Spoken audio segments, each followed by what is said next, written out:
હું ડૉક્ટર ધીરેન બક્ષી, MD physician, south ગુજરાતમાં નવસારી નામના એક શહેરમાં, જે સુરતથી થોડું નજીક છે, ત્યાં છેલ્લા 43 વર્ષથી પ્રેક્ટિસ કરું છું.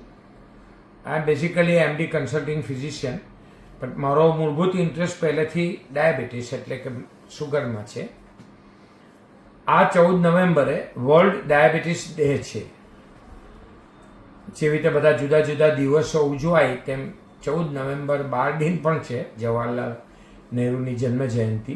તે રીતે વર્લ્ડ ડાયાબિટીસ ડે પણ છે. મોટાભાગના દિવસો આપણે જે ઉજવીએ તે ખુશીમાં હોય, mother's day, father's day, children's day and so many others.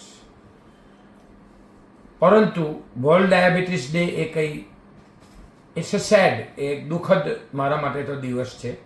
જો એને આપણે સુખમાં ફેરવી શકીએ તો.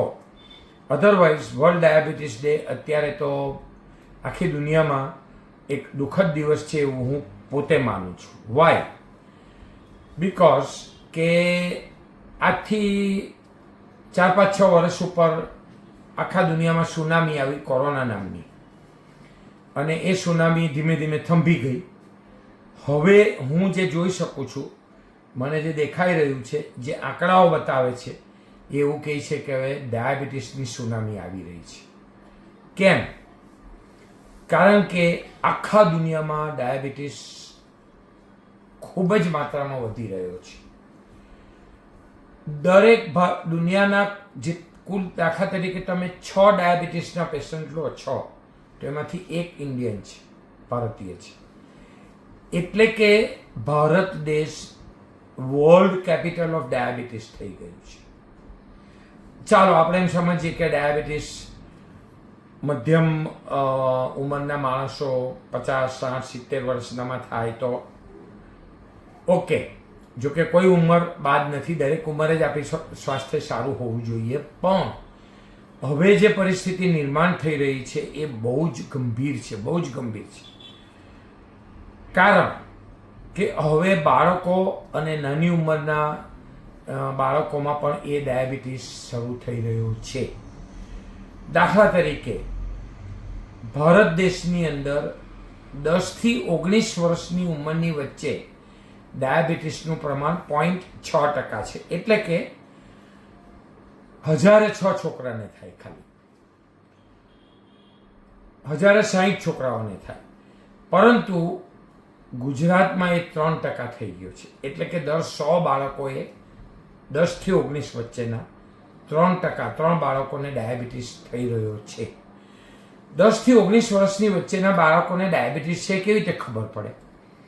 એ લોકોનું ભૂખા પેટનું શુગર, તદ્દન ભૂખા પેટનું 8 થી 10 કલાક ભૂખાડ્યા પછીનું શુગર જો 126 થી ઉપર હોય તો એને ડાયાબિટીસ શરૂ થઈ ગયો કહેવાય.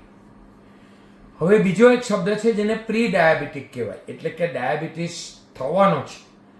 તો એ 100 થી 126 વચ્ચેના શુગર ભૂખા પેટનાને પ્રી ડાયાબિટીક કહેવાય. અને એ 5 થી 12 વર્ષમાં પણ એ હવે 100 થી 126 વચ્ચેના શુગરના બાળકોની સંખ્યા 101 આવી ગઈ છે. તો આ બધું શું બતાવે છે કે ખૂબ જ ઝડપથી આપણા બાળકો ત્યારે મોટા થશે, એડલ્ટ, એડોલેસન્ટ, અને 20, 25, 30, 35, 40 વર્ષે ડાયાબિટીસ એક બહુ મોટી મહામારી થઈ જશે. ડાયાબિટીસ બહુ જ ખરાબ છે, કારણ કે હાર્ટ, કિડની, આંખ, બધી જ જગ્યાએ શરીરમાં એક જગ્યાએ પેલું કરોડિયો એમ જાડું બનાવે તેમ દરેક જગ્યાએ કોરી ખાય છે, ઉધઈની જેમ. એટલે આપણે ડાયાબિટીસ થતો જ અટકાવવાનો છે. The first and foremost thing, થતો જ અટકાવવાનો છે. તો આપણે અત્યારથી જ જો આપણે એની પ્રિવેન્ટિવ મેઝર્સ નહીં લઈશું તો એ ડાયાબિટીસ આપણા બાળકોને થશે, આપણને થશે, અને આપણે એની ટ્રીટમેન્ટમાં ફસાશું. અને એ ટ્રીટમેન્ટ ખર્ચાળ, મોંઘી અને છતાં બી આપણા શરીરને નુકસાન કરે એવી જ આવવાની, કારણ કે ડાયાબિટીસ ગમે તેટલું કરો તો બી નુકસાન કરે જ છે. તો અટકાવવા માટે ઘણા ઉપાય છે, એક મોટો વિષય છે. છતાં બી આપણે કોઈ પણ જાતની એક્સરસાઇઝ બાળકોમાં નથી, એ લોકો મોબાઈલ, ટીવીમાં વધારે વળગણમાં છે, એ લોકો ભણવા માટે એટલું બધું ધ્યાન આપે છે કે એ લોકો ભણે છે, ભણતા જ હશે, પણ કોઈ જાતની એક્ટિવિટી કરતા નથી, કોઈ રસોઈ નથી બનાવતું, કોઈ ઘરમાં કામ નથી કરતું, કોઈ પણ જાતની એ લોકોનામાં એક જ સરખું ખાટલેથી પાટલે અને સ્કૂલે જઈને પાછા આવવું. એ લોકો બહુ જ ફેટી ફૂડ ખાય છે. દરેક બાળકો અઠવાડિયે 5, 10, 15 દિવસે બર્થડે પાર્ટીઝને એમાં જાય છે જ્યાં પીઝા, બર્ગર અને પેસ્ટ્રી ખાવા સિવાય બીજું કંઈ કામ કરતા જ નથી. આ બધી જ વસ્તુ ખૂબ જ ઝડપથી ડાયાબિટીસનો ફેલાવો કરી રહી છે. બીજી વસ્તુ કે ડાયાબિટીસ એક આપણે અટકાવવાનો છે, અને બીજું કે જે લોકોને ડાયાબિટીસ થઈ ગયો છે એને કોઈ પણ હિસાબે એને સાધવાનો છે. એટલે કે એની એવી ટ્રીટમેન્ટ કરવાની છે કે જેથી ડાયાબિટીસના પેશન્ટોને એક ચોક્કસ સુગર એના શરીરમાં રહે તો એ સુગર વધવાથી એ લોકોને ડાયાબિટીસને થતા કોમ્પ્લિકેશન અટકાવી શકીએ. એને માટે બહુ જ દુનિયા આગળ વધી રહી છે અને ખૂબ જ પ્રયત્નો કરી રહી છે. ઘણી શોધો થઈ રહી છે. એમાં અત્યારે GLP-1/2 ઇન્હિબિટર્સ નામના લેટેસ્ટ દવાઓ આવી છે કે જેમાં અઠવાડિયે એક ઇન્જેક્શન મૂકવાનું હોય છે.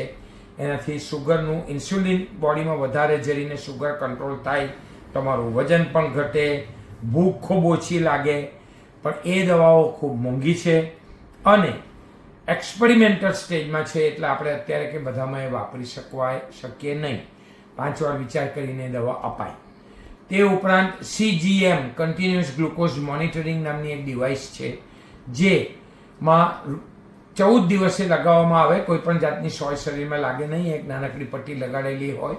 એમાં 8000 વાર બ્લડ સુગર થાય અને એ પ્રમાણે ડૉક્ટર એને ડૉક્ટરના મોબાઈલમાં અને પેશન્ટના મોબાઈલમાં એક સતત એના આંકડા આવે અને એની મદદથી ડાયાબિટીસ આપણે ખૂબ જ સારું કંટ્રોલ કરી શકીએ.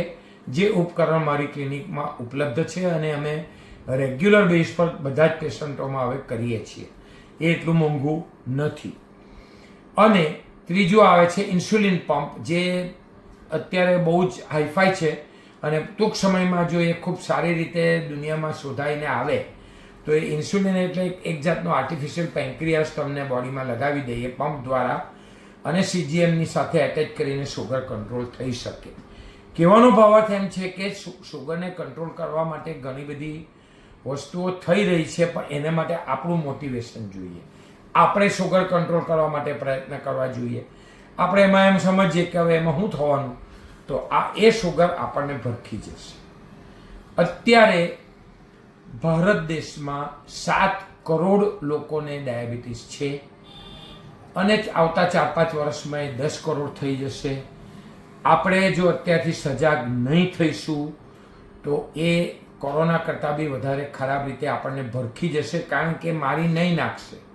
કોરોનામાં ડેથ અને પછી સારા થઈ ગયા. ડાયાબિટીસમાં મરવાની વાત ઓછી છે, પણ આંખ, કિડની, લકવા, ડાયાલિસિસ, પગ કાપવા એન્ડ વોટ નોટ, એ બધી લકવો થઈ જવો, એ બધી તકલીફોમાં માણસોનું જીવન બદતર થઈ જાય છે. મને કહેતા દુઃખ થાય છે. તમને લોકોને કદાચ આ વિડીયો સાંભળવો નહીં પણ ગમે, કોઈને દુઃખનું સાંભળવાનું નહીં ગમે, કોઈ ગભરાવે તે સાંભળવાનું નહીં ગમે, પણ ફેક્ટ્સ આર ફેક્ટ્સ. તમને યાદ હશે કે કોરોનામાં પણ મેં ઘણા બધા વિડીયો રિલીઝ કરેલા અને at the end of it મને બધાએ કીધેલું કે તમે કોરોનાના જે વિડીયો રજૂ કરેલા એ અમને ખૂબ કામ લાગેલા. એટલે મેં આજે હિંમત કરીને આપની સમક્ષ ઊભો થયો છું. 14મી નવેમ્બર વર્લ્ડ ડાયાબિટીસ ડે છે. આપણે 2-4 વર્ષ પછી પાછો આ વિડીયો એવો કંઈક રજૂ કરીએ કે આખો સમાજ, આપણે બધા ગુજરાતીઓ, આપણે ભારતના માણસો બધા જ, દેશ વિદેશમાં વસતા આપણા ભારતીયો બધા જ ડાયાબિટીસમાં ધ્યાન રાખે અને એને માટે જેટલા બી પગલાં લેવાય એટલા લઈ. અને 4 વર્ષ પછી હું એવું કહું કે હવે એ આંકડો 7થી 10 કરોડ જવાને બદલે 3 કરોડ થઈ ગયો, તો મને એમ થશે કે મેં કોઈ સારું કાર્ય કર્યું અને પ્રભુએ મને એવી શક્તિ આપી કે હું તમારા સુધી મારી લાગણી પહોંચાડી શક્યો. મારા આપ સર્વને ખૂબ ખૂબ વિનંતી કે તમે આ વિડીયો સાંભળીને તમને યોગ્ય લાગે તો બીજાઓને પણ મોકલજો. મારો પર્પસ ડાયાબિટીસ અટકાવવાનો અને જેને ડાયાબિટીસ છે તેને સારી રીતે કંટ્રોલ કરવાનું માર્ગદર્શન આપવાનો છે. Thank you very much. ખૂબ ખૂબ આભાર.